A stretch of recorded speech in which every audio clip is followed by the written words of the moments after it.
let's talk some real baseball about the Toronto Blue Jays now. So coming into this season, they make like compared to last offseason, they made a lot of moves. Like Jimenez coming in, Jeff Hoffman coming in, Santander, Scherzer, the list goes on and on, it feels like.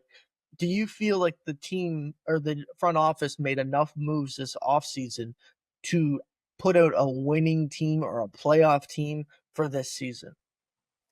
I think they got better. I don't think there's any question about whether they got better. I think you bring in a little bit of power. I know Russ Atkins called it low-hanging fruit at the end of last season, but really it was what the team needed. So you bring in Anthony Santander to kind of give you that. Andres Jimenez, I think at the time you kind of raised some eyebrows with that ad because it was the offense that they needed to address. But as far as where it kind of lands with the additions, I think it works out really well. He's a really great player. He's going to be great to watch defensively. He's, probably the best defender in the world right now. That's probably up to debate, but he's in the top 3 or 4 in that conversation. And then, Max Scherzer is going to be a really interesting storyline to watch. I think it's really exciting that you bring in a future Hall of Famer to kind of round out your rotation. But at the same time, right, there's so many question marks about his health and what he's going to be or how much he's going to be able to pitch for them. And we've kind of already seen the thumb issue flare up. And for an organization that doesn't have a ton of pitching depth, like maybe the name value wasn't the right move there, right? Like maybe you want to bring in a guy who's a little bit more reliable and is going to give you more innings, but they yeah, it'll be interesting to see what he does. They definitely do need him to kind of be like a 120 to 130 inning guy, and so we'll see how that lands. I think it's gonna be really exciting to watch him pitch. I think his per inning stuff is gonna be really good, but for a team that's gonna need some more innings from the back end of the rotation, we'll see how it plays out because there are so many question marks there. Realistically, do you think he actually hits that threshold of like 130 innings, let's say? 130, I think, is going to be tough. I think after his first 2 spring starts where he's, Yeah. striking out 5-6 guys through 2 innings both times, you're feeling really good about what he's going to be. And then he gets scratched from his next one with the thumb injury. And you're kind of like, oh, right. That's the issue there. Yeah. So I think 130 might be pushing it. A great over under is probably around that 125 inning mark. I feel pretty confident that he'll be able to get over 100 and kind of get into that range. But I think when you're kind of reaching the 120s, 130s, that's where it's going to get a little questionable based on just where he's been so far this spring.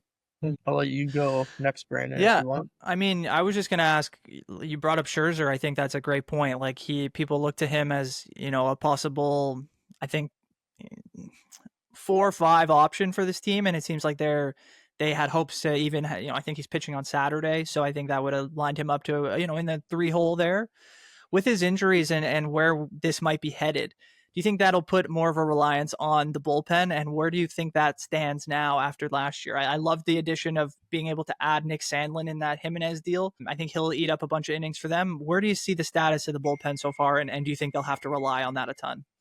Yeah, I think so. I think, it's last year proved that even the best laid bullpen plans can kind of go awry.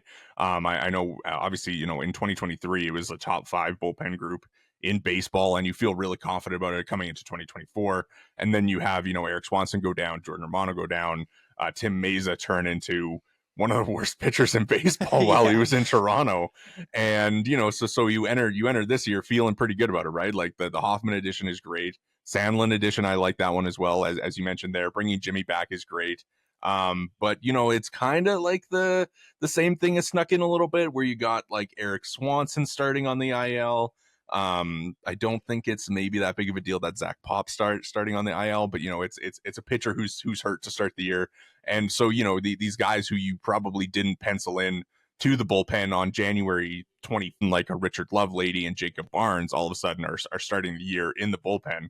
Are the cracks already showing that way with this group? But I think the one thing that you can be pretty confident in is kind of that back end group with Hoffman and Garcia and Sandlin and Green.